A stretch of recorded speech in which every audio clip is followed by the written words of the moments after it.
जानी कौन मसाला देलू डाल के मुहे वाला बोलू निकी निहाल के हमरा चाहिए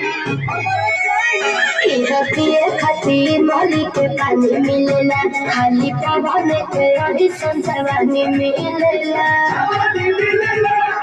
जवन जवन मन कर तवन तवन छाटला जवन जवन मन कर तवन तवन छाटला साली जी के काटला या भाभी जी के चाटला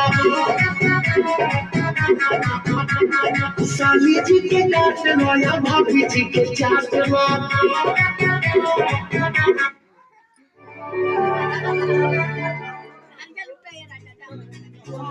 Yeah.